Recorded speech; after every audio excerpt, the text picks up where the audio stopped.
They killed, give me Isaiah 14 and 21. They did the same thing to my people. So then you said that they put millions of my people. Yes, you said, sir. Should a murderer go to jail for murdering? Absolutely. Should a thief go to jail when he steals? Absolutely. Should a robber pay back the money he robbed? Absolutely. So why shouldn't the white man pay for what he did? That's right. That's right. One day you'll see just how it feels. Payback is a dog. It's a dog. Payback is a dog. It's a dog. Payback is a dog. It's a dog. Payback is a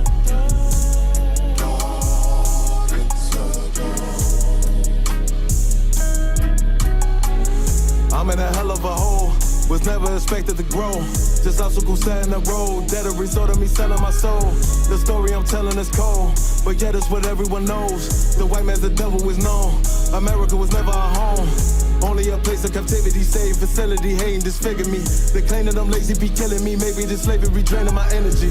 400 years and counting. The trail of my tears is countless. Main fact that I'm here is astounding, but I can't wait till this shit is surrounded. Ready to tangle my king and the angel, be ready to rap. Crack in the sky, nuclear missiles and make it official. I'm capturing every cracker surviving.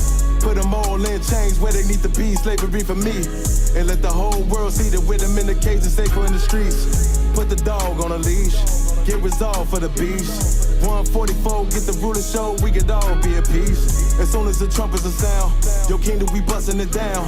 The only way justice is found, the time for your judgment is now. Someday you'll see just how it feels. Payback is a dog. It's a dog. Payback is a dog. It's a dog. Payback is a dog. It's a dog. Payback is a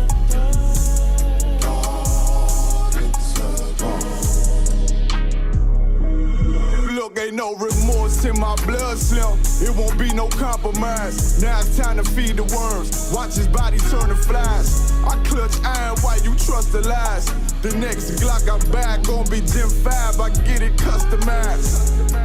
And sending shots off like farewell. Praying payback come back around like a carousel. Still remember your Honda's words ringing in my head like bells. Said you in this body, you fit a Lord, fuck the cartel. Triangle choke, apply pressure to the game like I did Von Dale. Payback's a bitch in a dress, she a bombshell. Revenge is served cold, I just hope they make an oxtail. Glock fresh out the box, I swear it got that new car smell. Made myself a target in the world of mad shooters. Devils design fire for our babies to pass through. And the day of our king's reign, I'll be overzealous. They bought my jealous, I bought brand new parabellums. Someday you'll see just how it feels. Payback is a dog. It's a dog. Payback is a dog. It's a dog. Payback is a dog. It's a dog. Payback is a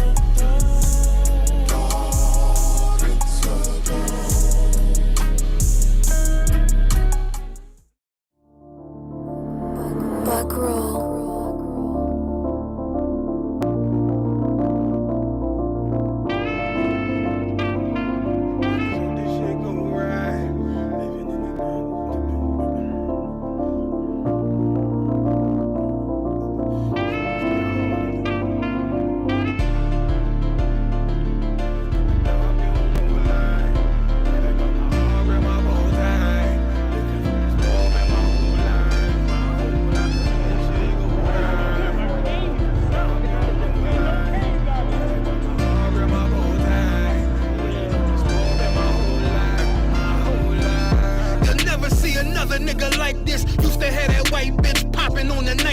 Now I'm going westward, sharper than an ice pick. On you rappers' necks, and it's feeling like some vice grips. Yeah, that's light shit. Send my bro a kite quick. Times of war, we ain't forget about you. Keep your light lit. Rappers can't see. Most of them scared to witness. Go on, close your eyes. There's one right here for the trenches. Bad bitches, natural hair or extensions. Hood niggas that'll probably grip like some dentures. Brothers on them fences. 23 and 1 out. Praying that that commissary hit before it run out. Bitches on the gram, dog filter with their tongue out. Couldn't stay home because they found the dugout. Closed casket, burner in the low jacket. My co-captain, riding on these whole rappers. My hoes fabulous. Now I don't mean that derogatory, but I'm a player and there's no my women riding for me. I avoided Maury. I got 2 jets. If I can't make it through for them, then I'm useless. Sit down that roof, Chris, with a couple bosses. After the war, just to count our losses. It's not many. You see a smile on my face, but I'm not friendly. Going on my way, sipping white Henny. I just hope this shit go right. Living in the dark, you don't know light. Gotta got my heart grip, my bow tie. Waiting on the swerve in my whole life. I just hope this shit go right. Living in the dark, you don't know light. Gotta got my heart grip, my bow tie. Living in the swerve in my whole life. My whole life. It's so melodic.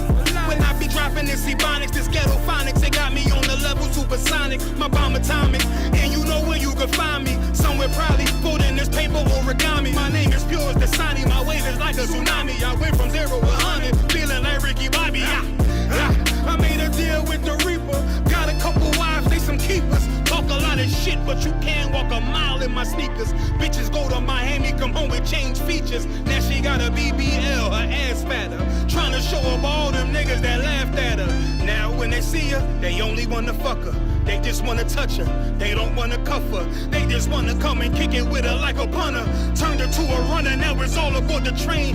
Fenty on her face, but it's not concealing the pain, it's a shame. So I'm in the hood like some rap snacks. I know niggas kill you and your mama for a scat pack. Dark tint, matte black, they do it for half that. Had you like 90s Missy in a fucking trash bag. I'm from Philly, we don't do bank accounts, just cash app. I spit a verse and I just watch the time slow. This that guy flow, this that shit that rappers die for. This that uncut Taha Wall straight from Pablo Escobar. I be at the bar like Moscato.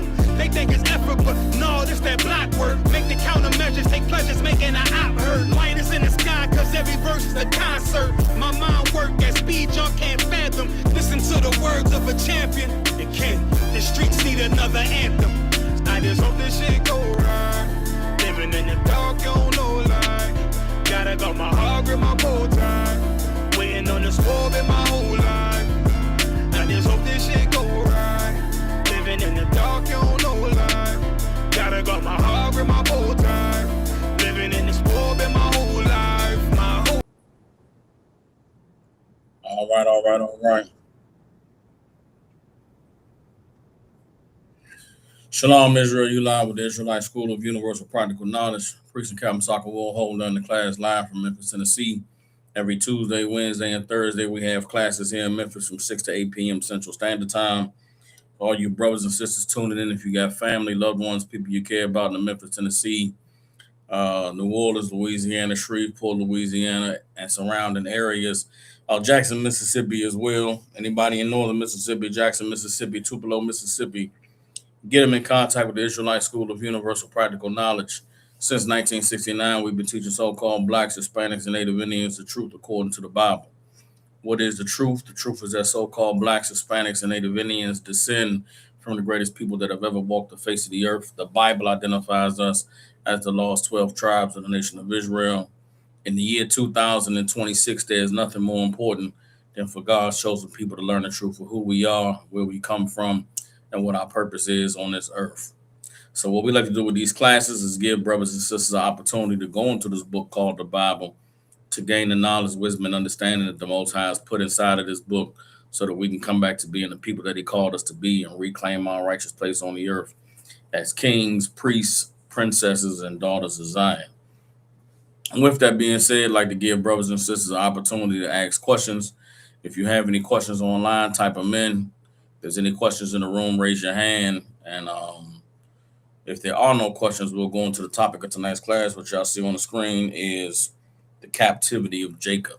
You understand? There's a lot of things going on in the media, a lot of things going on in this land called America, and all of it correlates to biblical prophecies concerning the last days and the days that the Most High would begin to redeem his people out of the land of their captivity. I know a major thing going on in the news today is the expiring of the Haitian immigrant work status here in America.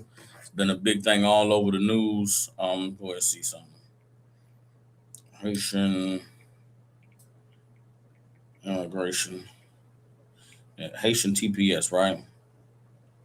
So this is what's happening. It says temporary protected status for over 300,000 Haitian nationals living in the United States officially expired on Monday, July 27th, 2026. The expiration follows a Supreme Court ruling that cleared the way for the administration to terminate the program. So what is this TPS, right? The Haitian TPS is a temporary protection status that was granted to Haitians following, I believe, the earthquake that occurred in Haiti in the early 2000s when Bill Clinton was president. Basically what it was is it granted visas to Haitians to come over here to be able to work, to have their immigration protected while they made a living for themselves and for their families, gave them the ability to be able to move freely in the country, pay taxes and things like that. This current regime under President Donald Trump, of course, pushed for that status to end so that these Haitians could now become targets for the Haitians could now become targets for Homeland Security, not Homeland Security. What's the damn agency that they got out there round them brothers up? ICE, the Immigration Control Enforcement. And so this whole expiring of the Haitian immigrant status, protection status, is on the heels of what we saw for the first whole year and a half of Donald Trump's second term, them attacking, our Latino brothers and sisters. The whole last year, the major stories were them rounding up brothers and sisters and deporting them, sending them to third world countries, sending them over there to prisons in El Salvador, just really inhumane treatment of people who've done nothing but try to make the most of their lives here in America, seeing that, their homelands, the countries they come from, has been riddled with crime and drugs and government. What's the word I'm looking for? Not dysfunction. What's it called when your government is full of criminals? Goddamn. I can't even think of the damn name. I hate my mind draw blank like that. When there's corruption in the government, what do they call it? Well, I guess government corruption, right? These countries, Honduras, Costa Rica, Guatemala, Mexico, these countries are horrible places to live because America has made these countries horrible places to live. America has a long-standing, history of, clandestine programs, man, through the CIA to rob these countries of their resources, to, overthrow the government and the leaders that the people support, that the people elected, and they put dictators in control, put people who, have militaristic power in control in these South American countries, and they ruin the economy, ruin the state of things for the average person in exchange for them to be able to get a little bit of money by doing America's bidding. So a lot of the people that flee from South America, Central America, coming here to America, it's because of the evil that our country, that America has done to their country. Then for those people to come here seeking a better life, to work for lower wages, to work, knowing that they don't have proper papers, to then demonize those people and make it seem like they're evil and they're criminals for trying to seek out a living coming to America when America has destroyed their country. It's a horribly evil thing that America has done. You understand what I'm saying? And for our brothers and sisters from Central America, South America, the brothers and sisters coming over from the Caribbean, Haiti, Cuba, Dominican Republic, Puerto Rico, the Virgin Islands, our brothers and sisters that come from those countries seeking a better life here in America, for America to pretend as though these people are evil and horrible, it's a continuation of slavery. It's a continuation of the captivity that we've been suffering under our oppressors for the last 450 years in this land, this land called the Americas. You know what I'm saying? Going all the way back to 1492 when Christopher Columbus first landed on the island he called Hispaniola, which is the Dominican Republic in Haiti today. Like, we have suffered a genocidal, traumatic, 400 plus year running horror story.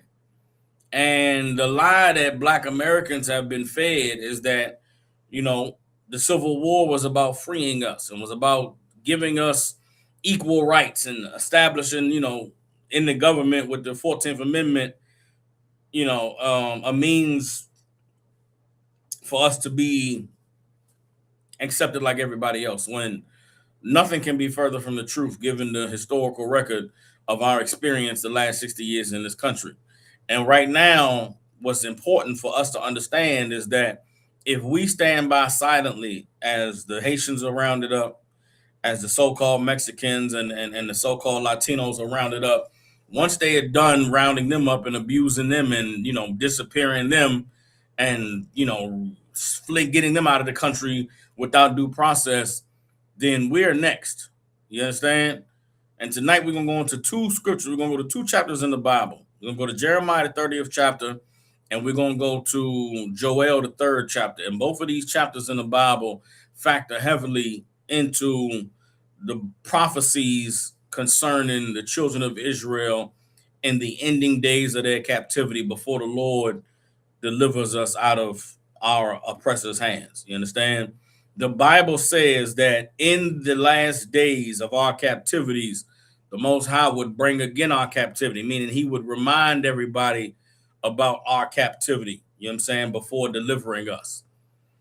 And we're in those days right now. What you see happening to so-called Blacks, Hispanics, and Native Indians in this country called America cannot be explained any other way except for understanding that these are all the lost 12 tribes of the nation of Israel.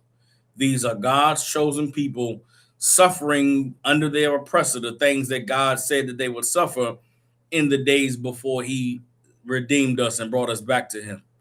Even the growth of the truth in the ISUPK is evidence that these prophecies in the Bible are real concerning the Most High gathering his people together, waking them up, putting a mark in their forehead, you understand, recognizing those who sigh and cry for the oppression, and then redeeming us so that we can be those who lead in the kingdom when our King Christ returns. But in these days, it must be understood that things are going to get worse before we see the day of our salvation, before we see the day of our deliverance. And so that's what tonight's class is going to be about. You see them coming for the Haitians with their TPS status. You see them rounding up so-called Latinos from Central and South America. You see them demonizing brothers and sisters from Cuba, or the attack on Cuba, the attack on Venezuela. You know what I'm saying? The economy failing, them cutting off food stamps, the unaliving of Nolan Wells down there in Mississippi. You know what I'm saying? All of these things that are transpiring is the Most High reminding the earth that this is what has happened to his children. This is what has been done to his people. And while no one pleads and no one stands for justice and no one calls for these evils to be dealt with, the Lord is going to be the one to answer the call. The Lord is going to be the one to deal with the evildoers for their cruel, harsh treatment of his people. All right. So that's what we're going to go into tonight. So we're going to start now. These are two long chapters. So we're going to start in Jeremiah, the 30th chapter, and then we're going to read on down and we're going to go to Joel, the 3rd chapter. The two words that factor heavily in both of these chapters is the Lord begins by saying he's going to bring again the captivity of his people, Jacob, or bring again the captivity of Jacob. Everybody understands that Jacob is the 12 tribes of Israel. Also, it's not curious or interesting. Jacob was Israel before he received his blessing. You know what I'm saying? So the captivity of Jacob in many instances can relate to those of our brothers and sisters suffering in the world. You know what I'm saying? Even in the truth, in the UPK, we have a term for brothers and sisters in the world. We call them Jake. We call them Jacob.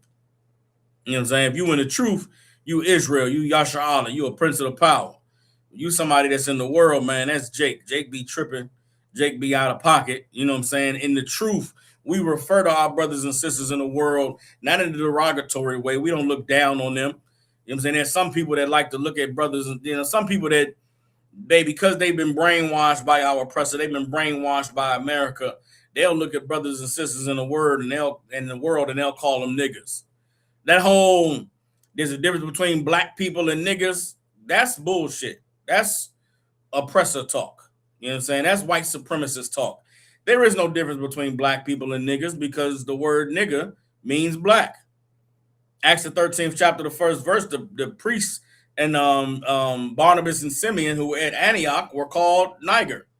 The word Niger is a Latin word that means black. Niger became nigger, which is what our oppressors referred to us here in America, and that's how we were known. Everybody understands. But for brothers and sisters that's in the truth, we don't refer to brothers and sisters in the world who are ignorant, who don't have the knowledge that we have, who haven't been taught properly. We don't refer to them as niggers with the ER. We don't refer to them as niggas that's ignorant and stupid and slow. We refer to them as Jake. You understand? So Jake is the brother in the world that's a drug addict. Jake is the sister in the world that's having sex for money. Jake is the brother that's selling drugs and shooting up the block. Jake is wild. Jake is out of pocket. Jake is also the one who's getting rounded up and disappeared by ICE. Jake is also the one who the police are targeting with their investigations. Jake is also the one who's suffering all the cruelties that people in the world who don't know the knowledge of the Most High suffer. So for all you brothers and sisters out there, if you ever talking about the condition of our people that are not in the truth, we refer to them as Jake. You know what I'm saying? We refer to them as Jacob, which is Israel before he received his blessing. And so in these scriptures, the Bible is going to talk about the bringing again of the captivity of Jacob. Why? Because Jacob went into captivity. You know what I'm saying? Israel is the Lord's redeemed, the prince of the power. But Jacob is the one who went through trouble. Jacob is the one who suffers, the cruelties that God warned us about. All right. And I'm going to prove that to you, showing you in these scriptures right here. Anytime the Bible's referring to Israel's, not anytime, but in many instances when the Bible's referring to our suffering, referring to us, in captivity, referring to us being punished by the Most High, the Bible refers to Jacob. And that's why you have to learn the Bible, man, from men of the Lord. You read this Bible, learning from our oppressors, they don't understand the nuances of the language that was spoken. They don't understand the nuances of the context between the difference when Israel is referred to as Jacob versus when Israel is referred to as Israel. You understand? Like there's a spirit in these scriptures that can only be understood by the men who have the spirit of the Lord. And those men are going to be men of the 12 tribes who've been raised and taught properly under Commanding General Yohana and the ISUPK. But let's go ahead and get into it so I can prove to y'all what I'm saying. This is Jeremiah chapter 30. We're going to start at verse 1. It says, the word that came to Jeremiah from the Most High, saying, thus speaketh the Most High power of Israel, saying, write all the words that I have spoken unto thee in a book. For lo, the days come, saith the Lord, that I will bring again the captivity of my people Israel and Judah, saith the Most High. And I will cause them to return to the land that I gave to their fathers, and they shall possess it. So the Most High said he's going to recall again, he's going to bring again the captivity of my people Israel and Judah. What is it bringing again the captivity? It's reminding everybody, bringing it back up again. You know what I'm saying? In case somebody forgot, in case you didn't remember what happened, the Lord is making sure that the earth can see the evils that his people have suffered. The earth can remember, okay, this is what happened to those people before the earth realizes that they are the people of the Lord. Everybody understand? So this is Jeremiah chapter 30, verse 4. It says, and these are the words that the Lord spake concerning Israel and concerning Judah. For thus saith the Most High, we have heard a voice of trembling, of fear, and not of peace. When you talk to Jake in the world, man, that's what you see. There's a voice of trembling, a voice of fear, and not of peace. Our people are recognizing, man, that this America that we live in 2026 is not the America that we were promised when we were growing up. This America that we're living in 2006 is not the America we thought it was when we elected Barack Obama in 2008. It's not the post-racial America that we thought it was, when we seen interracial marriages and we saw, black people getting wealth and money and being elected as governors and mayors and police chiefs. There was a time in this country where we thought, man, things were completely different. America changed and turned a new leaf. We're realizing that now the voices of the people in the world speaking is a voice of fear and trembling, not of peace. Let's keep reading. Verse 6. Ask ye now and see whether a man does travail with child. Meaning, does a man suffer the birthing pains of a woman ready to give birth? Does a man go through the difficulties that a woman goes through when she's fully pregnant? Wherefore do I see every man with his hands on his loins as a woman in travail, and all faces are turned into paleness? Meaning, why is everybody so afraid? Why is everybody so pained and so weary? You look at some of these brothers on these jobs, man. I'm looking at the statistics of what's going on in the economy. They said there's 56% of car loans that's out right now are over 30 days past due on their notes. Meaning half the people in this country that own vehicles, they are late on their payments. You understand? The automotive industry, there's car lots with brand new cars. They have cars that haven't been sold for 3 years, just sitting on the lot. The cars are, they MSRP, the sticker on the truck say 80,000. They talking about you can get it for half off, man. 40,000. Just finance it, please. Please come to the bank and make a deal. Please take some debt so we can, move some of these units. They said cats that used to be car salesmen making a grip of money after that COVID hit, and everybody had that COVID money. Said car salesmen are quitting left and right because ain't nobody got no money to come buy no car. The used car market, you got used cars for $2,500. $2,000. Nobody can afford to come get the used cars because nobody has no money because the economy is drying up. People that was investing in the stock market, SpaceX, Elon Musk's company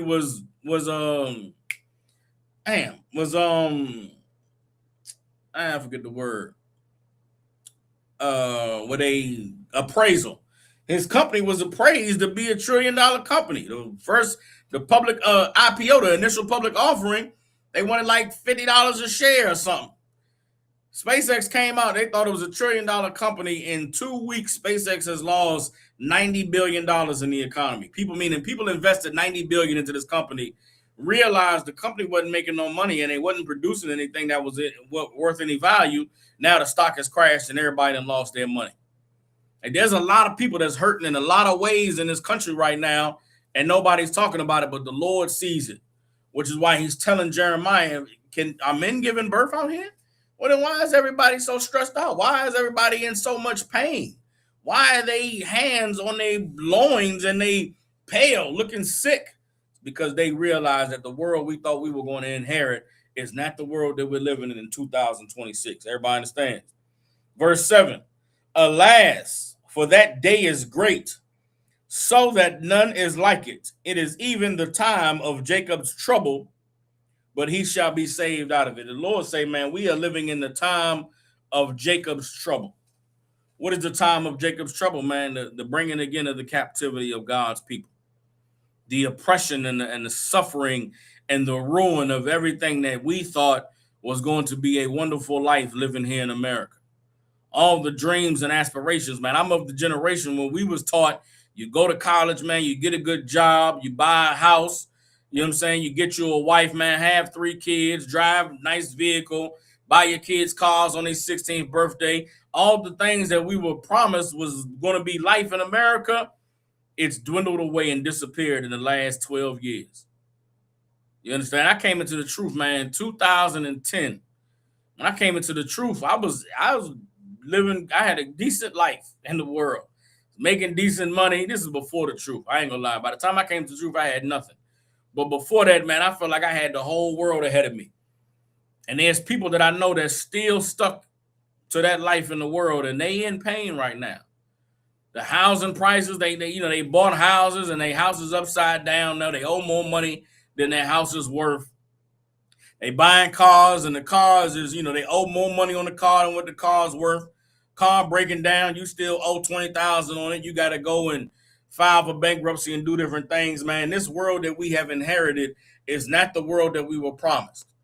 You know what I'm saying? All of the people from the, what they call it, the baby boomer age, they all getting the Social Security age. They drawing their Social Security money, and all the taxes we paying is, you know what I'm saying, they sending that money going to go fight wars overseas. They going to go fight. They telling us ain't no money for health care, ain't no money for Medicare and for Medicaid, ain't no money for Social Security, but they can go fight wars over there in Iraq.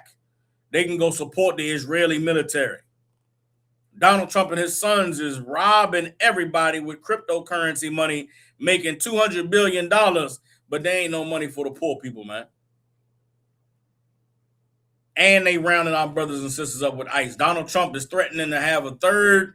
He said the other night on the damn, what's the name, that he had 3 terms already. He been elected 3 times, and he going for a 4th one. He refused to acknowledge that he lost in 2020.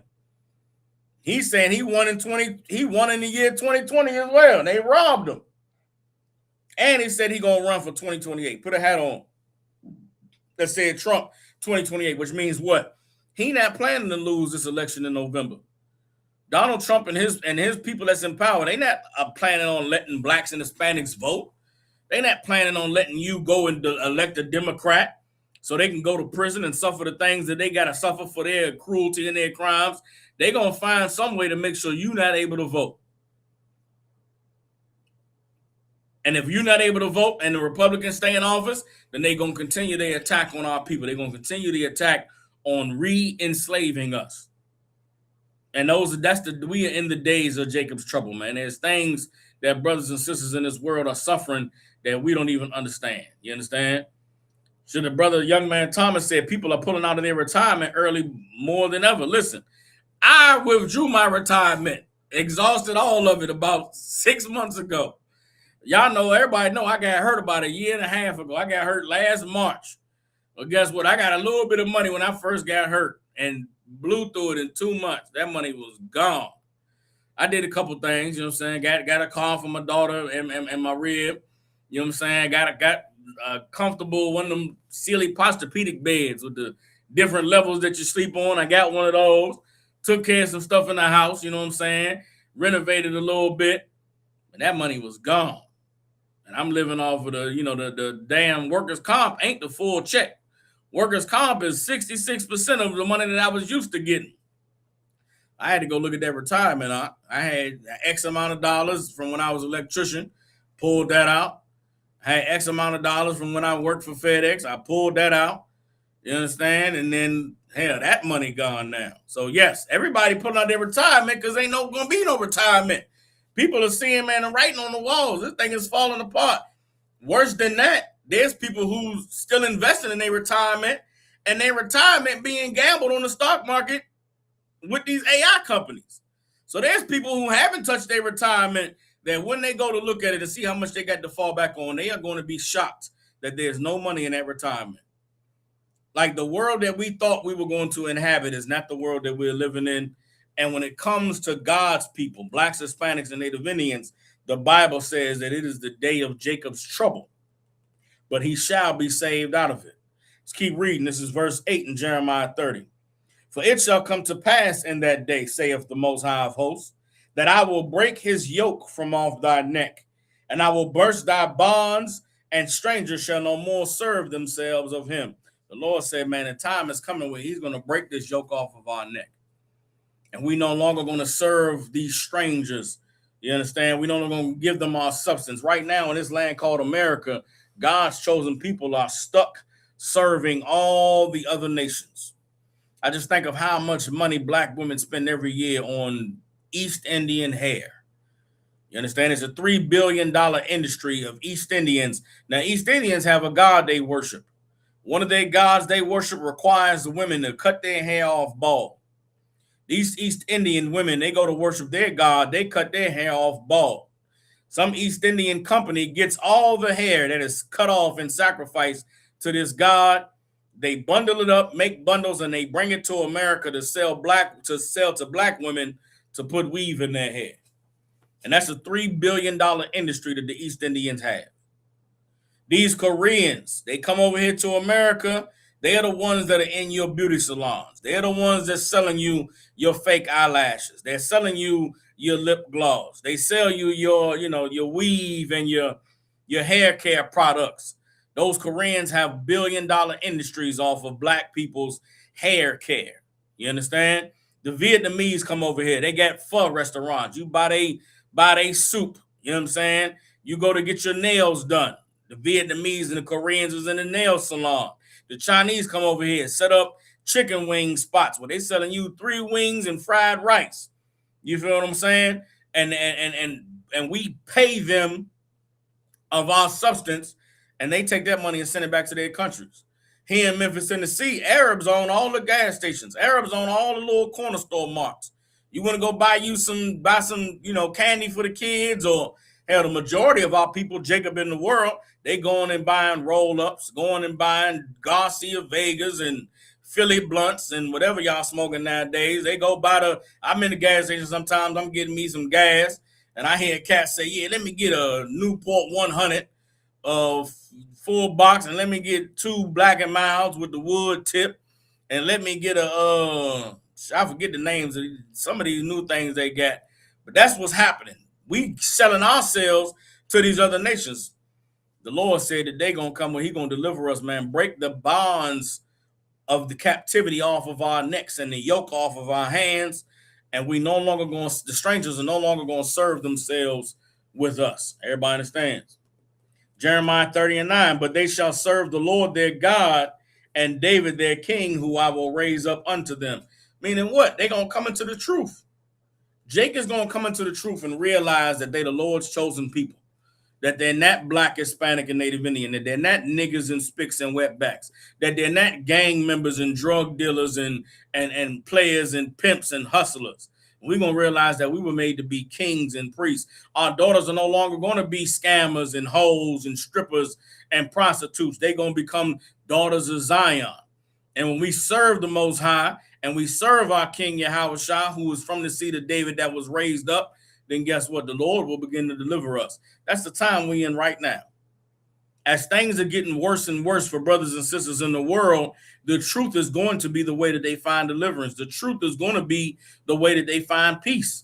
That's what the Lord has called all of us for. You understand? Our lives in the truth, man, is so much greater than what we experienced when we were in the world.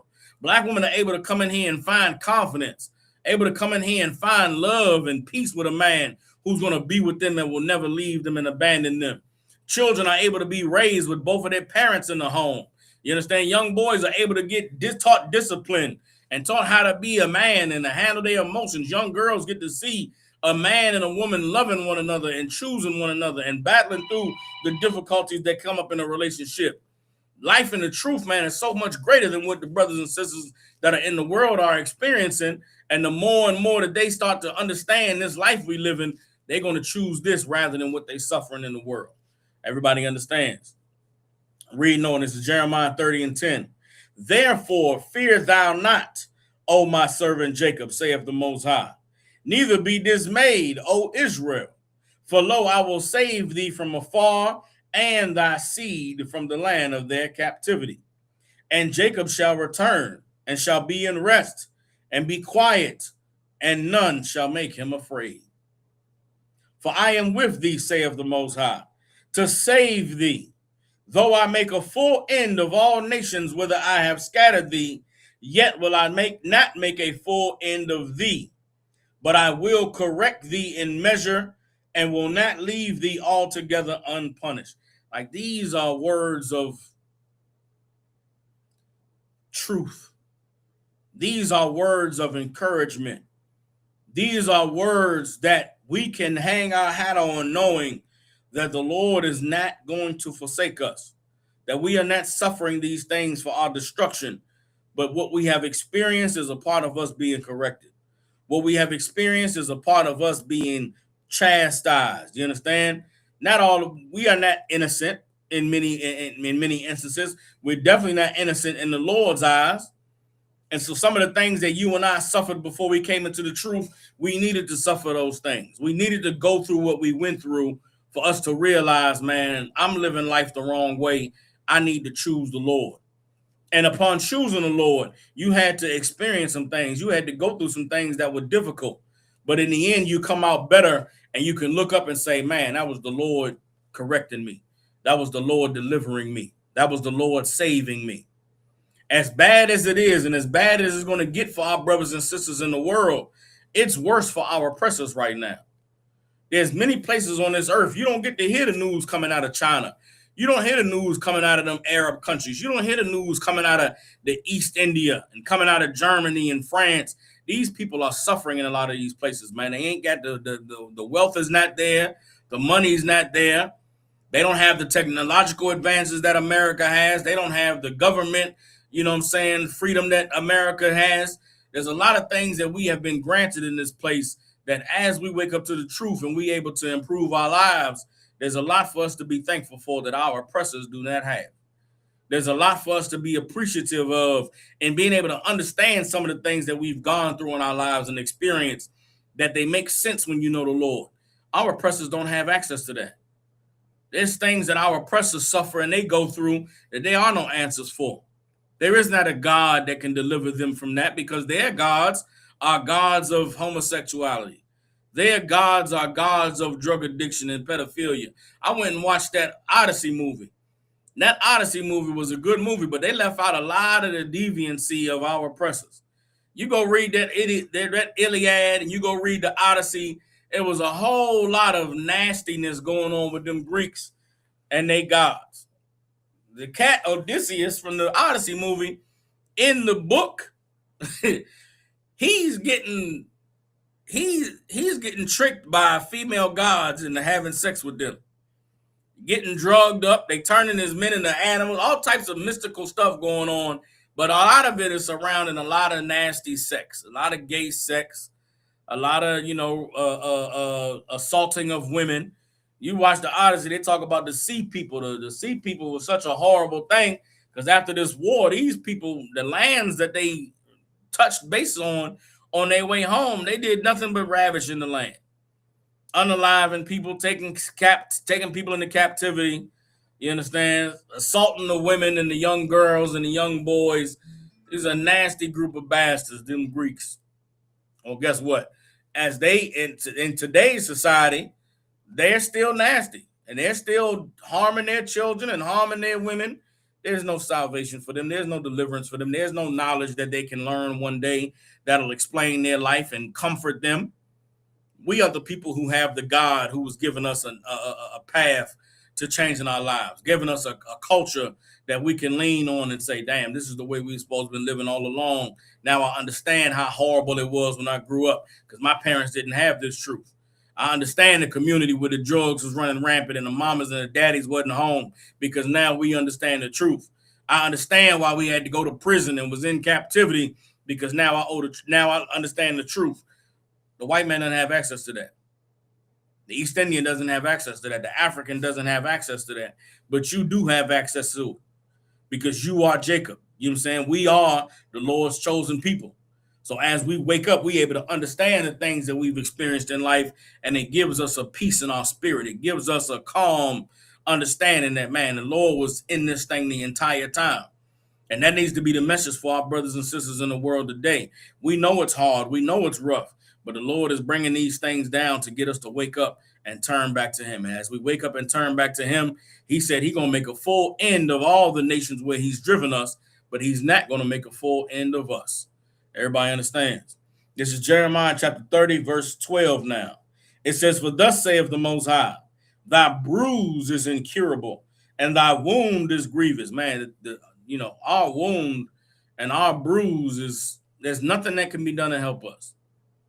There are no answers to the Black, Latino, and Native Indian problem in America, except for we are the lost 12 tribes of the nation of Israel.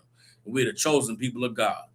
There's no way to explain the condition of our people in this earth today without understanding that we are the lost 12 tribes of the nation of Israel. One of my wives asked me today about Jacob and Esau, about the Dominicans and the Haitians. She said, how did it happen that there's an island where there's one side the Dominican Republic and the other side Haiti, but they so divided and they hate each other? And I said, well, of course, that island where the Dominican Republic and Haiti sits is divided somewhat by a mountain. There's a mountain range that runs through that island. On one side is the Dominican Republic, the other side is Haiti. And back when the colonizers came, the Spanish landed on one side and the French landed on the other. So those are two different Europeans with two different languages, two different cultures, two different businesses that they were in. So they were growing different types of crops on both sides of the island. And I said, and as the time went on, the people just ended up being different. One people speak French, one people speak Spanish. You know what I'm saying? One people revolted and fought and got their freedom. The other side didn't. I said, but the Bible prophesied that Simeon and Levi would be close, but would be divided. The Bible prophesies Simeon and Levi, which is Simeon is the Dominicans today, Levi is the so-called Haitians today. Biblical prophecy in Genesis, the 49th chapter, and Deuteronomy, the 33rd chapter, talks about Simeon and Levi and how although they were close, because of their cruelty, they would be divided. You know what I'm saying? And they would be devices among them that would keep them, violently in opposition to one another. You can't understand the Dominican Republic and Haiti without understanding the Bible. You can't understand how these people all was on the same island, same race of people, but ended up being completely different and divided unless you know that they are the tribe of Simeon and Levi. And there's certain things about what we're experiencing that just cannot be explained without the Bible. How is it that black people have been in America for all these years, and yet we can't get ahead, but these other nations come over here and are able to rise? Why is it that our oppressor sees us as a threat, but doesn't see the Chinese and the East Indians and the Arabs and all these other nations as threats? You can't understand this oppression, this captivity without understanding the Bible.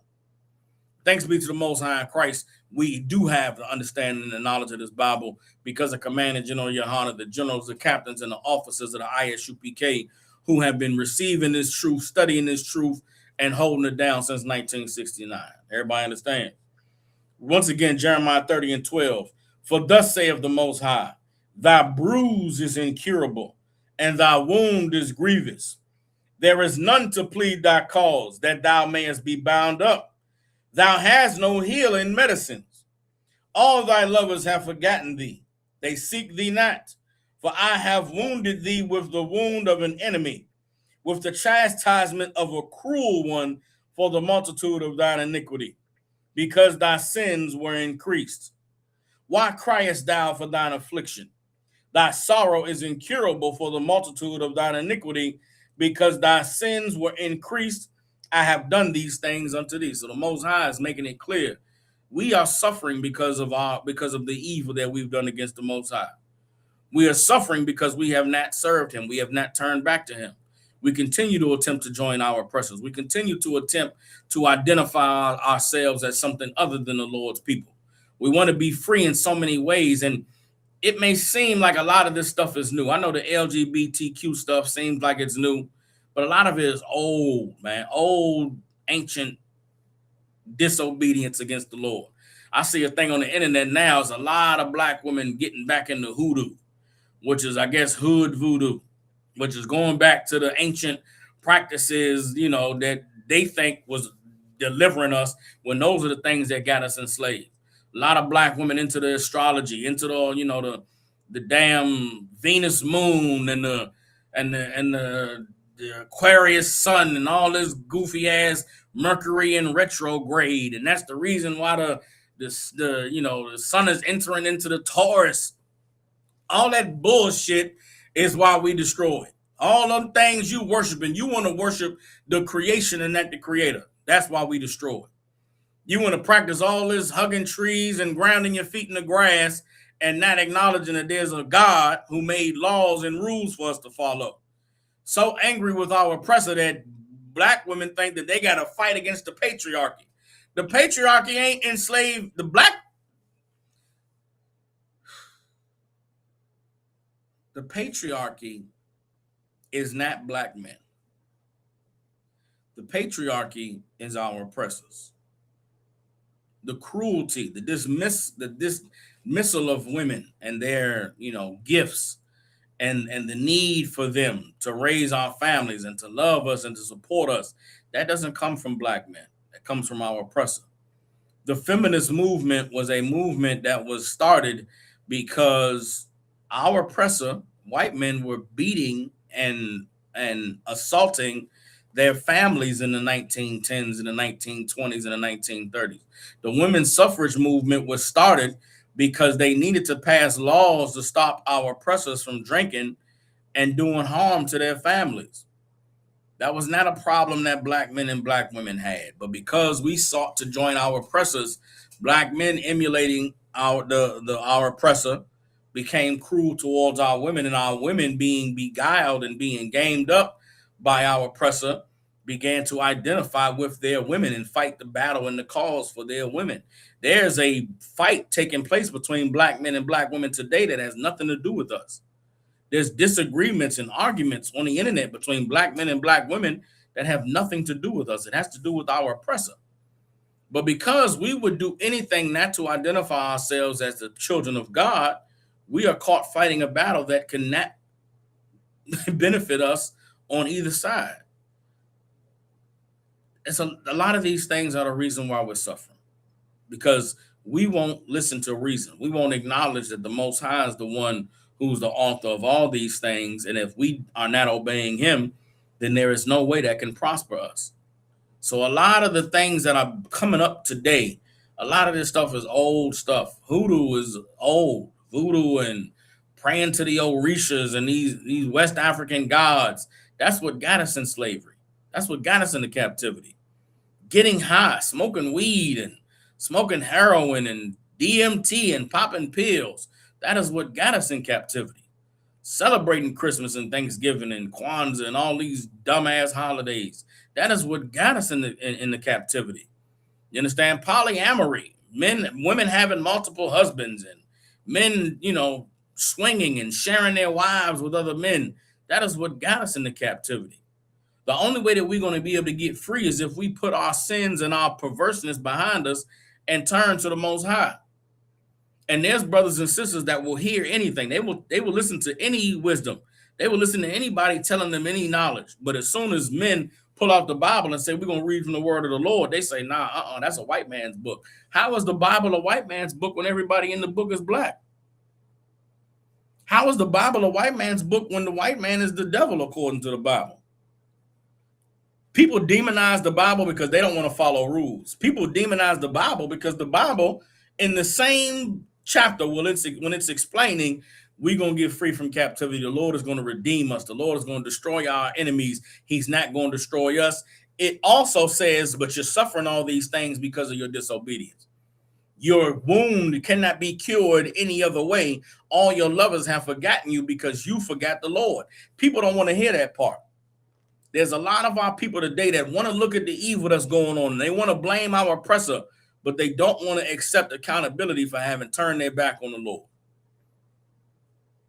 And you turning your back on the Lord might not even have been your fault. Hell, you was raised in a church where they lied on God. You was raised in a church where you never learned the truth. You was raised in a church where the men and the women in there was committing all kinds of crimes and atrocities against children and doing everything that went against the Lord. But that was the point of the church. The point of the church, the point of religion was to make sure you never got in tune with the word of God. You never learn to respect these words in this book, never learn to respect these rules. I thank the Most High for some of us, he had us to endure and to wake up and realize that church life that we lived as children was evil and wrong. That church teaching that we was all given with the singing and the dancing and the catching the Holy Spirit, that had nothing to do with God. All of that is those religions and that worship that we had before we even came into captivity. You understand? You go read the book, The Sociological Souls of Black Folk by W.B. Du Bois. W.E.B. Du Bois tells you about church revivals where they catching the Holy Spirit and doing dances and speaking in tongues that ain't had nothing to do with Christianity. It has nothing to do with that religion. That's some shit we was doing even before captivity. That's the Native Indians used to, do rain dances and have powwows and smoke damn weed and get high. That's why we went into captivity. The white man came, we wanted to sit down and smoke a peace pipe, get high with the white man, rather than recognizing that this was our enemy, rather than serving the Most High. The damn Native Indians was bowing down and worshiping totem poles and all types of feathers and stars and goofy shit, painting wolves. And that's not how the Lord established us to live, which is why we suffered and went into captivity. We got to recognize, man, there's no way that we're going to get free except for turning back to the Most High and being the people he called us to be. Just because you abandon Christianity, just because you abandon Islam, doesn't mean everything else out there works. Everything else out there is good. There is no morality without the Bible. There is no way of living that works without the rules that's in this book.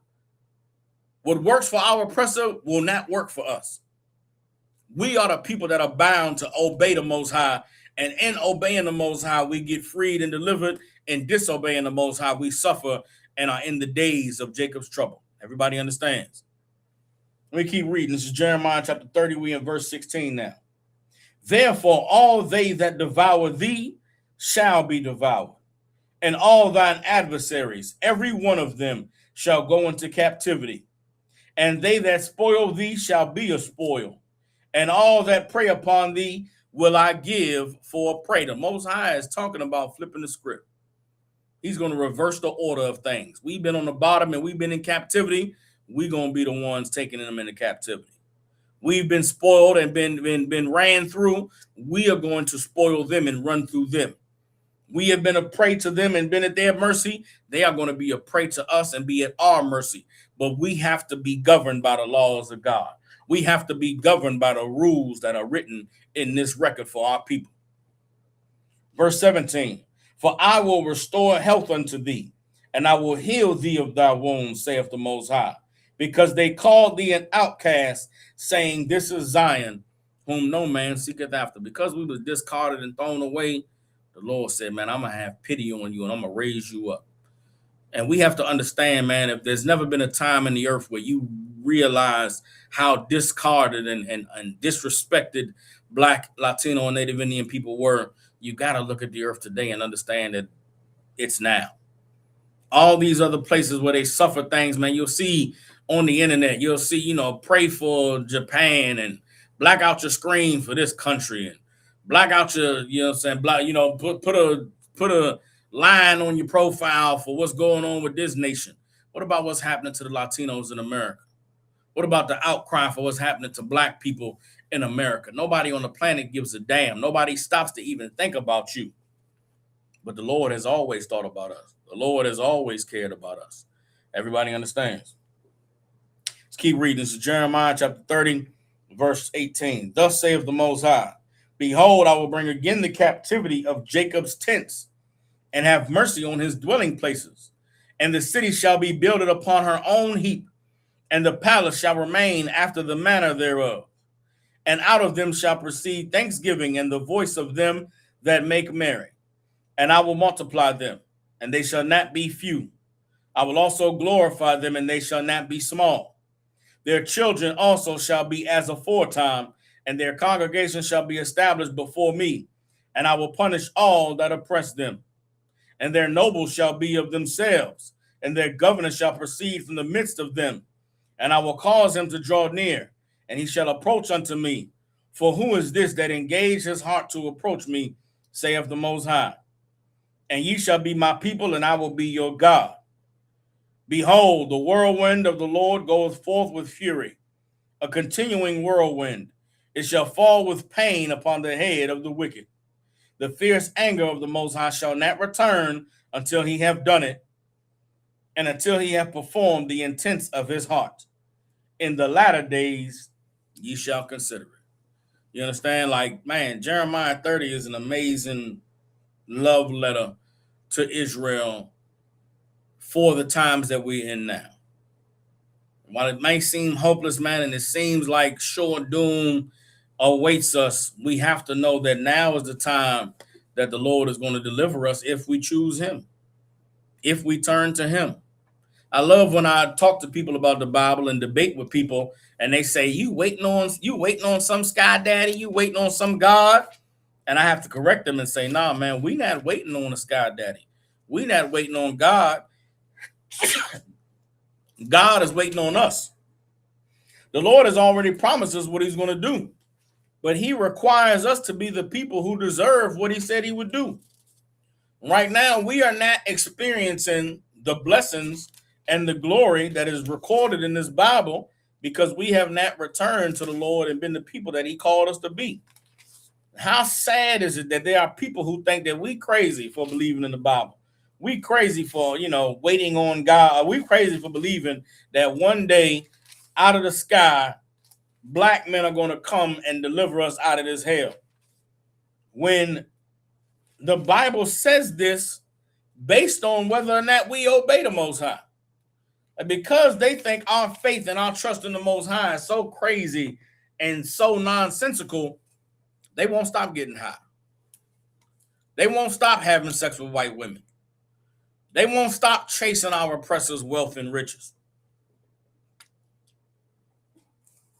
They think that believing in God is crazy, but think that fighting our oppressor is reasonable, sensible. There's black people who believe they're going to take up arms against our oppressor. They waiting for the day that the race will pop off because they're going to take up arms and fight. You think you're going to conquer the man who has, stealth bombers and sonic beam weapons, and you don't own a factory?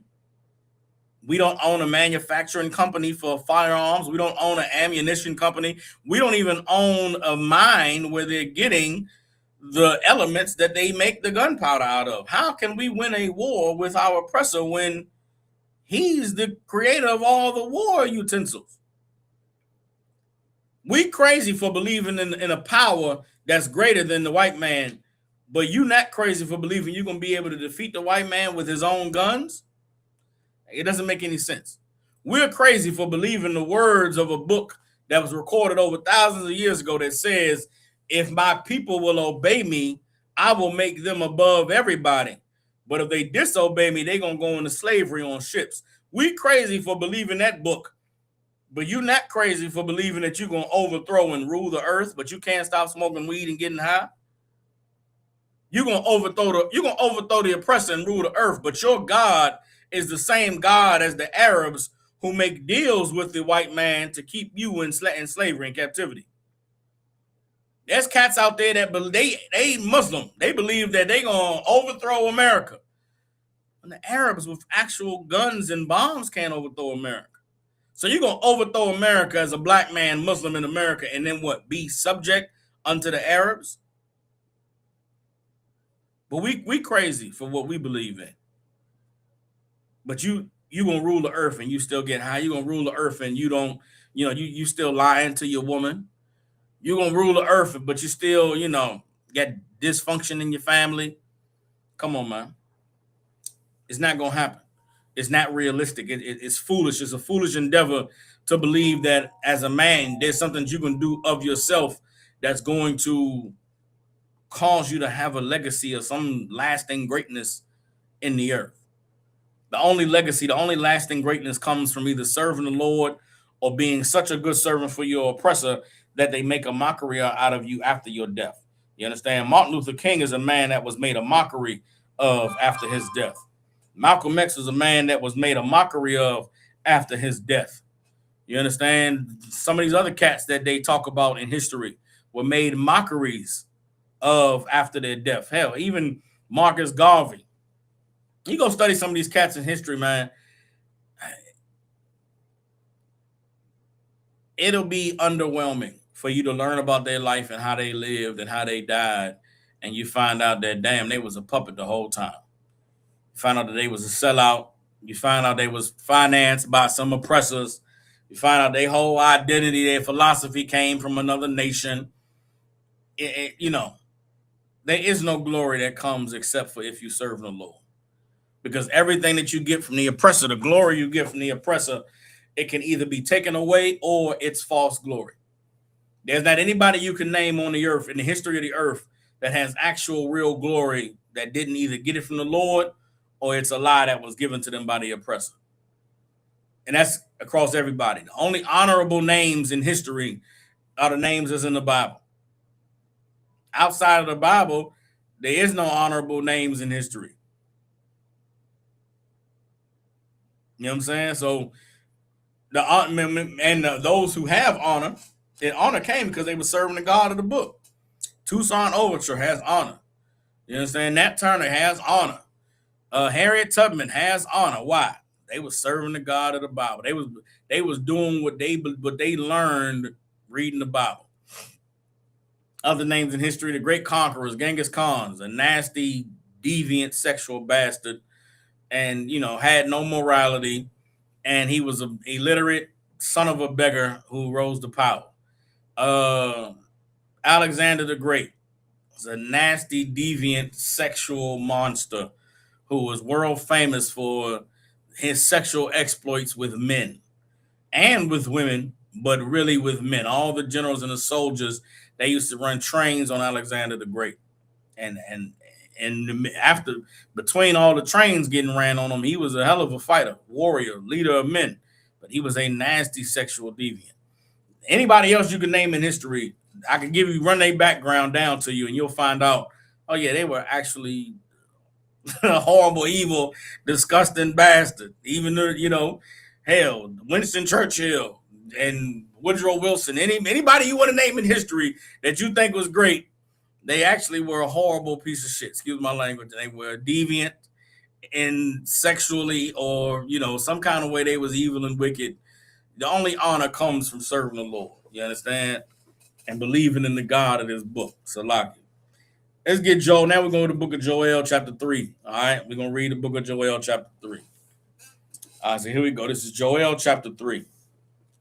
It says, verse 1. For behold, in those days and in that time, when I shall bring again the captivity of Judah and Jerusalem, I will also gather all nations and will bring them down into the valley of Jehoshaphat, and will plead with them there for my people and for my heritage Israel, whom they have scattered among the nations and parted my land. What is the valley of Jehoshaphat? That's that land in the Middle East right now.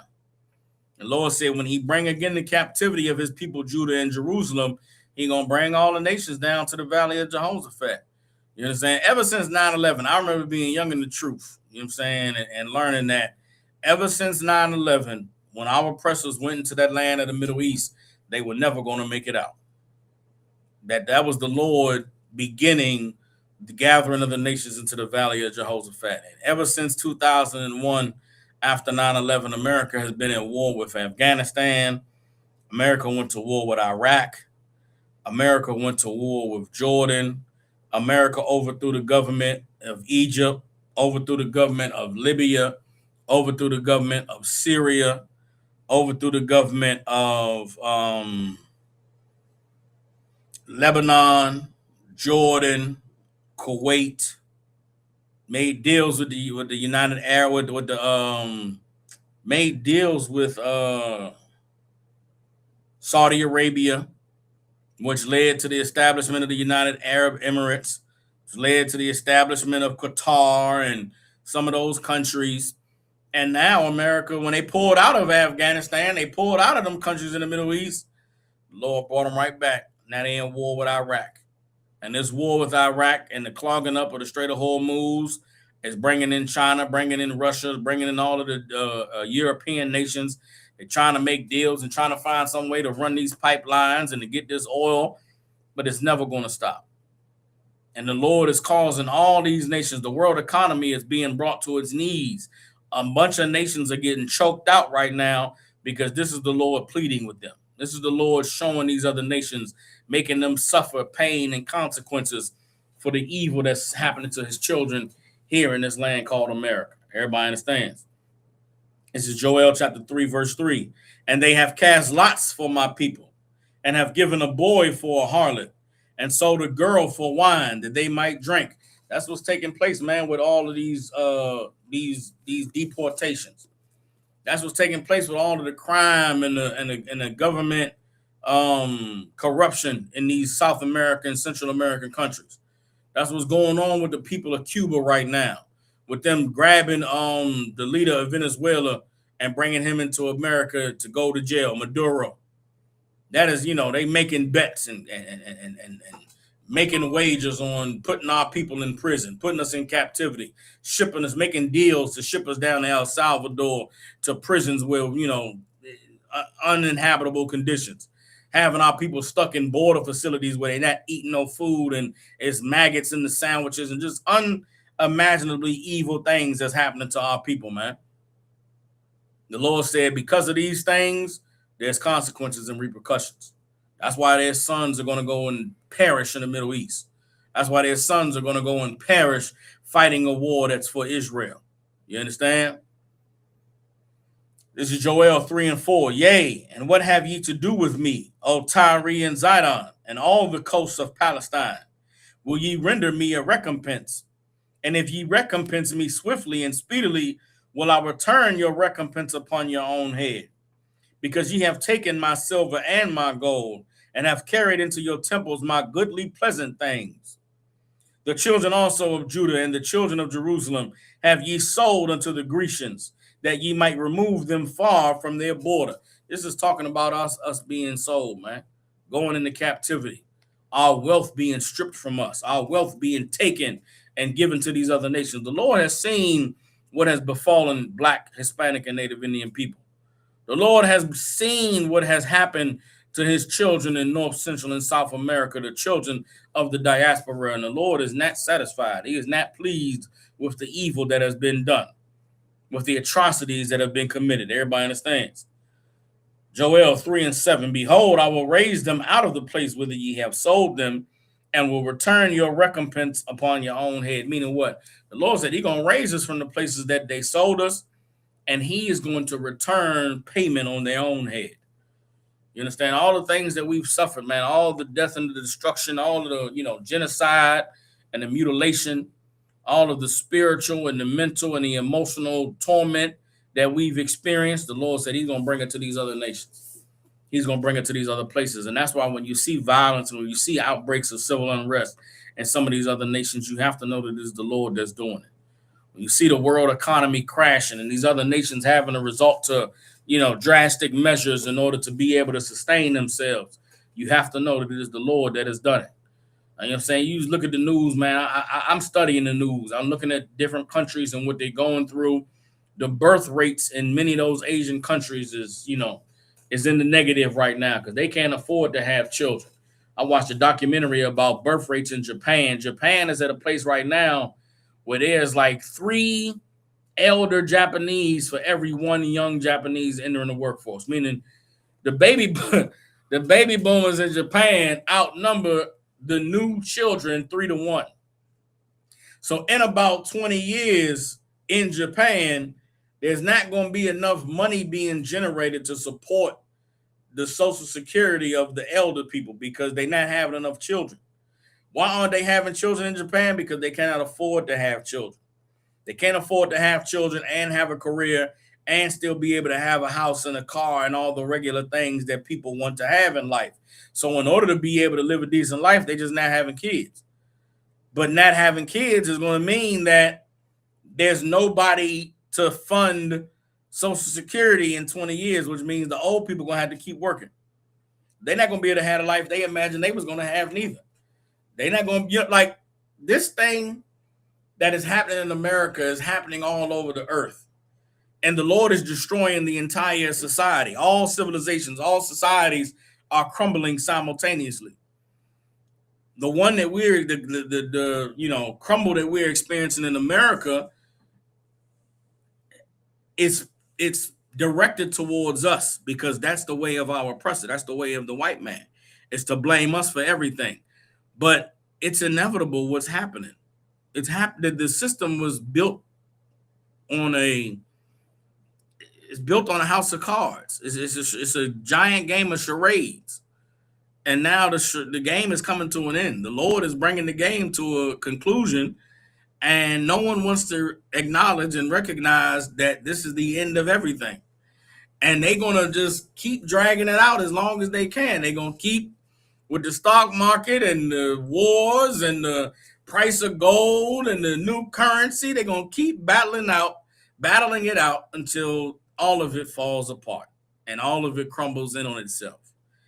And all that's going to be left are those who have prepared to survive. How do you prepare? How do you prepare to survive the end of everything? How do you prepare to survive the crumbling of society? How do you prepare to survive the falling of an empire? You already live in the next one. Because of the Bible, we know what comes after the fall of everything. We know what comes after the destruction of this empire. We know what comes at the conclusion of this current civilization. It's the civilization of our King. It's the civilization of the righteousness of the Most High. And we already are living in that civilization. We already are putting ourselves in that world by obeying those rules and committing ourselves to that culture. The people who are not going to be able to survive are the ones who, once everything that they've known is taken from them, they don't know anything. The Lord is allowing us to be able to get ahead of the curve. We are ahead of everybody else because we are preparing now for the fall. We've been preparing. I've been in the truth 16 years preparing for the fall. Some brothers been in the truth 25, 30 years preparing for the fall. The Lord has allowed you to wake up, and in the time that you've been woken up, you've begun to prepare for the fall. And guess what? When the fall occurs, we ain't going to be surprised. We ain't going to be sitting here wondering, oh, man, what are we going to do? We ain't going to have to wonder, where do I go? We're going to already know. Serve the Lord. Call my camp leader. Get in contact with the school. They're going to have instructions. They're going to have orders. And we're going to be ready. There's a time coming where we are going to live not by bread alone, but by every word that proceeds out of the mouth of the Most High. But we're going to sustain ourselves. Wisdom will be the stability of thy times. What is that wisdom? The knowledge of what the Lord requires of us. The knowledge of what God wants us to do. You understand? These instructions and this wisdom and this knowledge that's in this Bible is going to be what ushers us into the world that is to come. But this world must fall. This world must fall. And as this world is falling, don't be afraid. Don't be scared. Just make sure that you're doing what God requires of you so that you can make it into the next world. Everybody understands? Let's keep reading. This is Joel chapter 3, verse 8. And I will sell your sons and your daughters into the hand of the children of Judah, and they shall sell them to the Sabians, to a people far off, for the Lord has spoken it.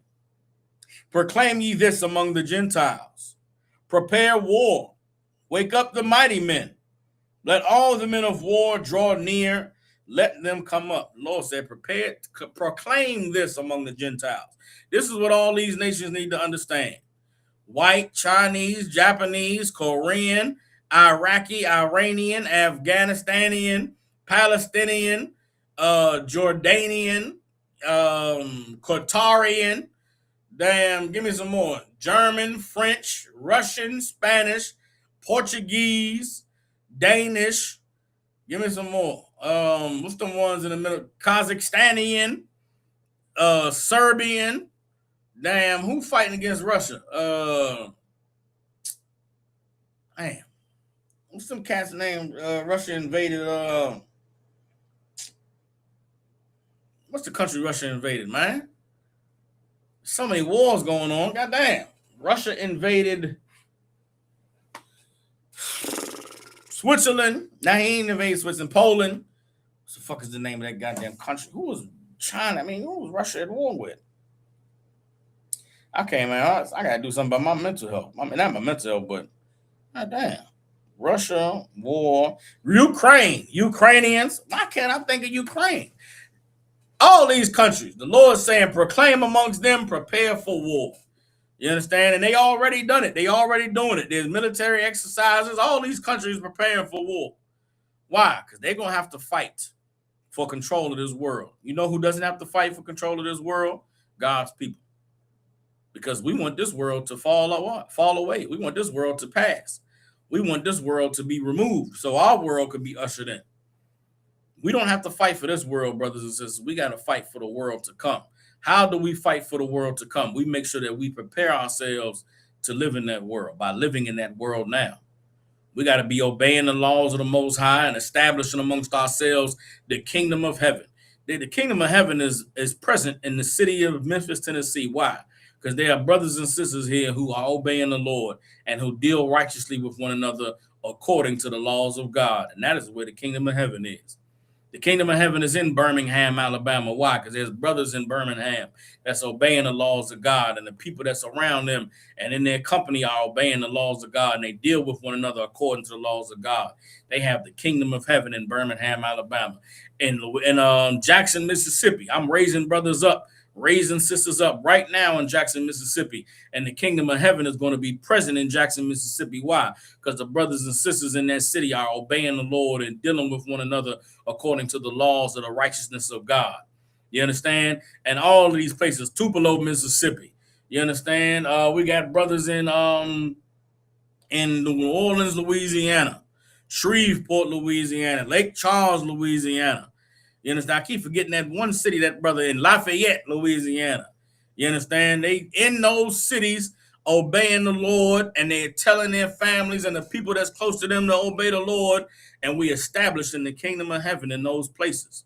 So when this place falls apart, there's going to be pockets where brothers and sisters are obeying and keeping the righteousness of the Lord, and they're going to be protected. They're going to be delivered. Everybody understands? Let's keep reading. This is Joel 3 and 10. Beat your plowshares into swords and your pruning hooks into spears. Let the weak say, I am strong. Assemble yourselves and come, all ye heathen, and gather yourselves together round about. Thither cause thy mighty ones to come down, O Lord. Let the heathen be wakened and come up to the valley of Jehoshaphat, for there I will sit to judge all the heathen round about. Put ye in the sickle, for the harvest is ripe. Come, get you down, for the press is full, the fats overflow, for their wickedness is great. What is that talking about? Put ye in the sickle, for the harvest is ripe. That's a message to the grim reaper, a message to the death angel, to come down with the sickle. What is a sickle? Sickle is something a farmer uses to cut down corn. Farmer goes so the grim reaper. The image of the grim reaper that everybody is famous with is that man in a big hood with that big sickle, right? Well, when it comes time to harvest corn in a field, back in the days, a man would come through with that big sickle and he would swipe at the roots of the grass and chop down the corn stalks. And as he went through and chopped it down, people would be coming behind to pick the corn up off of the grass, put the stalks in tear the corn off, put the corn in one basket, put the stalks in another one. So that's how they used to clear a field. Where the Lord is describing the earth as the battlefield, right? Where the fight is going to be taking place. The Lord is telling the angel of death to put ye the sickle and come, for the harvest is ripe. One more time. This is Joel 3 and 13. Put ye in the sickle, for the harvest is ripe. Come, get you down, for the press is full. What is the press? So the get the sickle, the harvest is ripe. Cut down the wheat, or to cut down the corn, the wheat or the corn in the field, right? What happens next is all of that wheat, or that wheat goes into a press where the wheat gets grounded down into flour. After the harvest, after all the cutting down, the press is full. Crush that thing down to powder. This is blood running on the battlefield. Then the wine press is full, meaning you press it out, ain't nothing but fresh juice getting squeezed. That fresh juice is the blood running from all the heathen because of all the evil they've done to God's people. And the death angel is coming with the sickle, meaning the harvest is ripe. The time of the wickedness of these heathens have reached so high that now the Lord is ready to destroy them. Now the Lord is ready to squeeze the blood out of them. Squeeze all the juice out of all the evildoers to, pay vengeance for all the evil that's been done in the earth. And that's the time that we're living in. Everybody understand? One more time. This is Joel 3 and 13. Put ye in the sickle, for the harvest is ripe. Come, get you down, for the press is full, the fats overflow, for their wickedness is great. Multitudes in the valley of decision, for the day of the Lord is near in the valley of decision. The sun and the moon shall be darkened, and the stars shall withdraw their shining. The Lord shall roar out of Zion and utter his voice from Jerusalem, and the heavens and the earth shall shake. But the Lord will be the hope of his people and the strength of the children of Israel. Just so we clear, that is figurative language. The sun and the moon shall be darkened, and the stars shall withdraw their shining. It's talking about knowledge and wisdom is going to be void, meaning there's wars going on right now that nobody knows how to get freed from. Nobody knows how to stop the Ukraine-Russian war. Nobody even understands what's going on with Iran and America. Nobody even gets that war. Why is that happening? Why is Donald Trump bombing the Iranians? What does he want them to do? Nobody, the wisdom and the knowledge and the understanding is gone. There's things that used to make sense in the earth. The things happening today don't make sense. Why is ICE rounding up Latinos? Why are they coming after the Haitians? A lot of it just doesn't make sense. It's cruelty for the sake of cruelty. War for the sake of war, bloodshed for the sake of blood being shed. And that's what the Bible is talking about with the sun and the moon being darkened in Joel 3:15. The Lord shall also roar out of Zion and utter his voice from Jerusalem. It's talking about the truth being spoken from his people. You understand? The Lord speaking the truth, and the heavens and the earth shall shake, meaning right now the heavens and the earth are shaking, meaning there's turmoil amongst the leadership. There's confusion and turmoil amongst the people. That's all the civil unrest and all of the economies falling. All of these things are coming to pass because the Lord's voice is being spoken. The Lord's words are being prophesied through the earth. And as the Lord's words reach throughout the four corners of the earth, the Lord is bringing down this world. Everybody understands? Joel 3:17. So shall ye know that I am the Lord your God, dwelling in Zion, my holy mountain. Then shall Jerusalem be holy, and there shall no strangers pass through her anymore. So this is talking about the truth. It's talking about the establishment of the government of Israel, the establishment of the government that's going to usher us into the kingdom. That's present here in the ISUPK. And guess what? No strangers enter in here.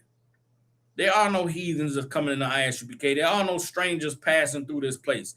This is a place that is completely isolated and only set up for and by the children of Israel to hear the word of the Lord and to receive the knowledge and the truth that is going to be required for us to make it into the kingdom. Everybody understands?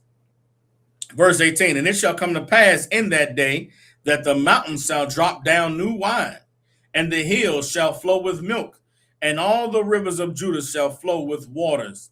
And a fountain shall come forth of the house of the Lord, and shall water the valley of Shittim. What is that talking about? That's in the kingdom. That's when the kingdom comes, man, and the new wine coming down from heaven. It's all figurative, meaning the new wine is like a new way of living,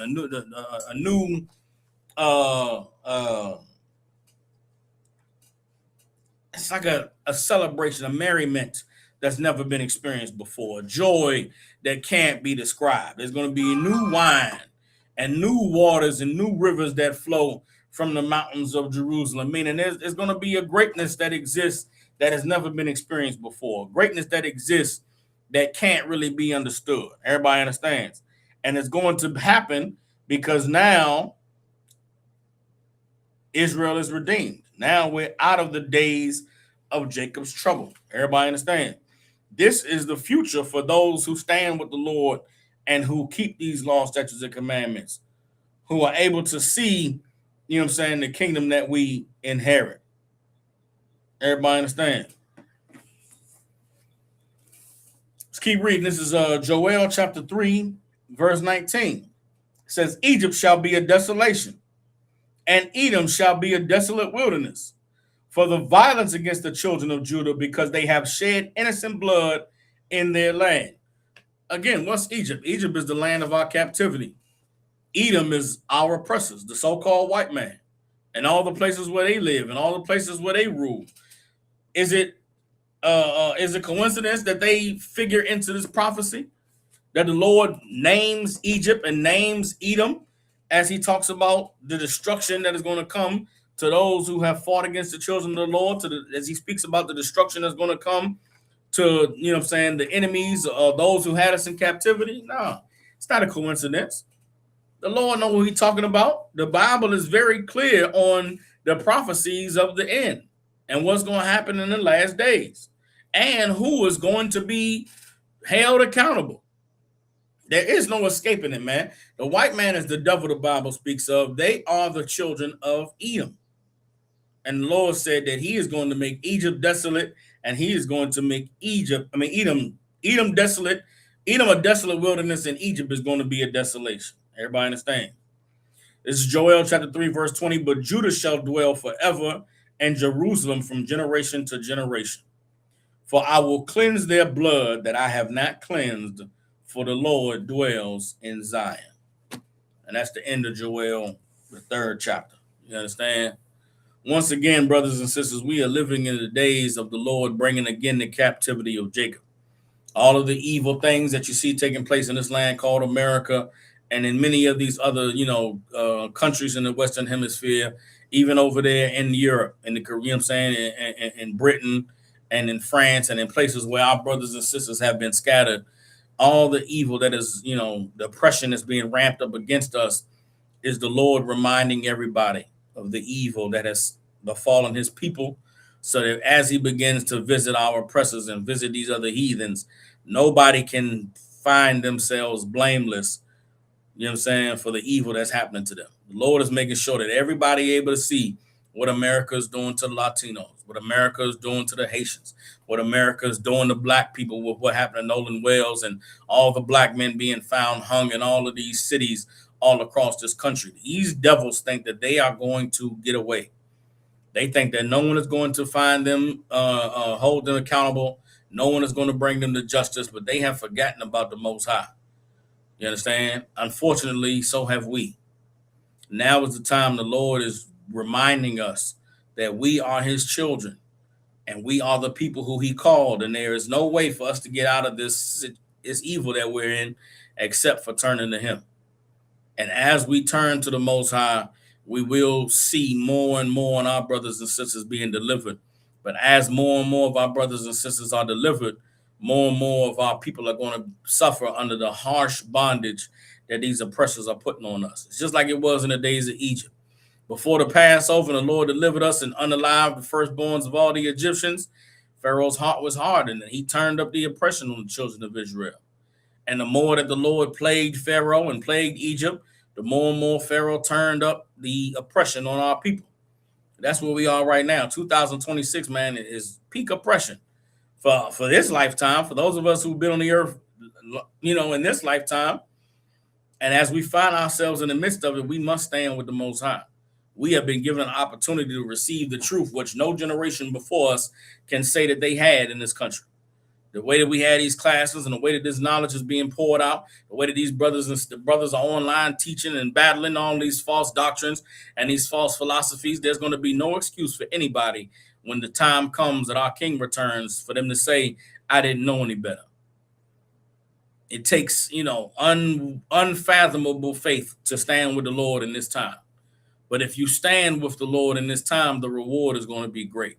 Sure, it makes sense to, capitulate. It makes sense to trim your ways to seek love. It makes sense to, integrate yourself into your oppressed society, hoping that they have a room for you and whatever their plans are for the next iteration of what this empire is going to be. But the righteous thing, the spiritual thing, the thing that is crazy and doesn't make any sense is to prepare yourself to live in the kingdom that's to come, which is the one that's going to be ruled by our King Christ. Everybody understands. And that's what we are in these days, man. Prepare yourself to live in the kingdom that's to come, because this one is falling apart. This world as we know it is over. It's done with. All the dreams and the aspirations and the promises that we were given, it's all falling apart. And so what? You're going to lose hope. You're going to stop living. You're going to stop working your job. You're going to stop taking care of your family. You're going to stop raising your kids. Nah, man, you're going to put your trust in the Lord. And you're going to obey him, and you're going to trust him, and you're going to come into the school, and you're going to learn, and you're going to study, and you're going to live righteously, and you're going to fight your demons, and you're going to overcome your shortcomings, and you're going to, overcome the things that have held you back and have limited you. And you're going to be great and mighty and amazing. And as this world continues to fall apart, we're going to pray for Jacob. We're going to pray for Jacob. We're going to pray he wake up. We're going to keep teaching. We're going to teach him to wake up. And Lord allow, the Lord is going to seal those who he wants. But we're going to have strong hearts to endure the suffering of those who refuse to turn to him. In the end, the Lord is going to have the glory. The Lord is going to have the power. The Lord is going to have the kingdom, because that is what he said. Everybody understands. Before I close out the class, Brother Young Man Thomas has a question. Salakia, sir, In Colossians 3 and 11, who is the barbarian, the Scythian, and who are they all that Christ is and end? All right, let's get Colossians chapter 3.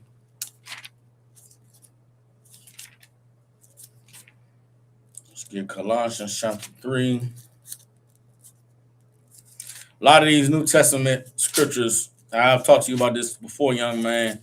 You got to understand the Old Testament in order to be able to understand these New Testament scriptures. All right, so this is Colossians 3, start at verse 11. It says, where there is neither Greek nor Jew, circumcision nor uncircumcised, barbarian, Scythian, bond nor free, but Christ is all and in all. All right, so Colossians 3 and 11, where there is neither Greek nor Jew. What is the Greek or the Jew? The Jew is an Israelite born in Israel, knowing he was an Israelite, circumcised on the 8th day. The Greek is an Israelite that was not born in Jerusalem, was not circumcised on the 8th day, that was raised in the world. So the Jew or the Greek is an Israelite in the truth, and a Jew and a Jew in the world, or African American today, a Haitian, a Dominican, somebody that doesn't know the Israel and somebody that does know the Israel. So Israel and Jake is the Jew and the Greek, right? The uncircumcised and the circumcised. Again, those circumcised on the 8th day, they solidified, they legitimate, they known, they've been raised knowing they was Israelites. The uncircumcised is they wasn't circumcised on the 8th day. Their parents wasn't in the truth. Their family was in the world. The barbarian, the Scythian. Barbarians were non-citizens. Barbarians were people who were born outside of Greece. You know what I'm saying? Who weren't, outside of Rome, weren't cultured, weren't citizens. They were, what they call them today? Not illegal aliens, but they immigrants. A barbarian was somebody from a land outside of Rome that came to Rome but was looked at like, who is this barbarian? Who's this foreigner? Who's this cat that don't speak the language and don't know the customs? That's the barbarian. A Scythian was like one who was born among them, a citizen. A citizen is a Scythian. Like, he's familiar with the customs and the language and how we do things. So it's, again, in the world, in the truth. In the world, in the truth. Those are the correlations being made here. The barbarian is one that's not cultured, that's not educated. The Scythian is one that is cultured, that is educated. Like, he's accepted. The barbarian is not accepted. The Scythian is accepted. The Jew is accepted. The Greek was not accepted. The circumcision was accepted. The uncircumcision was not accepted. That's the relation that Paul is drawing with all these different opposites. You understand? Reading on, Colossians 3 and 11, bond nor free. Bond is not accepted. The free is accepted. And so none of these things, none of these differences matter in Christ. Meaning, you come into the truth, who cares? You was born a Jew or born a Greek, who cares? If you were circumcised on the 8th day or not circumcised on the 8th day, you come into the truth, who cares? You're a barbarian or you're a Scythian, you come into the truth, who cares? Meaning, if you college educated or you never graduated high school, who cares? Come in here, you'll learn it. We'll teach you how to read the Bible. You know how to read, we'll teach you how to read. You don't know how to speak, we'll teach you how to speak. You got a stutter problem, we'll teach you how to not stutter no more. It doesn't matter what your background is. Once you come into the truth, you're Christ. You belong to Christ. And that's all that matters. Everybody understands? So at the end of Colossians 3 and 11, but Christ is all and in all. Meaning what? Christ is the Jew and the Greek. Christ is the bond and the free. Christ is the barbarian and the Scythian. Christ is the circumcised and the uncircumcised. Meaning all of them coming into the truth. All of them coming to the knowledge of Christ. All of them coming to give their life to the Lord. And that's what matters. You understand? Again, all is Jacob and all is Israel. It's the same river that flows through the Bible. You know what I'm saying?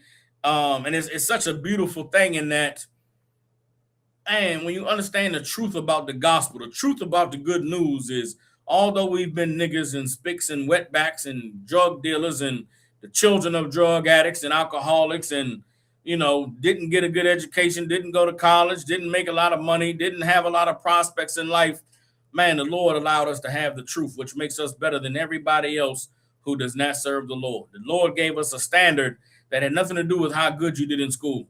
It has nothing to do with how much money is in your bank account. The standard of the Lord has nothing to do with, whether you got 5 wives or you got no wives, whether you're a pretty woman with a 6-pack or you big like Bertha. It doesn't matter. What matters is, do you serve the Lord? Are you obeying him? And guess what? If you obey the Lord, then you get the glory that those people who the world admires does not get. You understand? Look, I don't even speak too much on it. You know what I'm saying? I've been through some things in my life. I ain't never been 6'5", you know what I'm saying? 200 pounds with all the muscles in the six pack. And I'm 5'7", fat with an eye patch. I got wives. His niggas out here is 6'2", in shape, do all the push-ups and the body lifting in the gym, and he can't get one woman to stay with him. Look, you come serve the Lord, all other things that you think are important are not going to matter at all anymore. All that will matter is that you serve the Lord.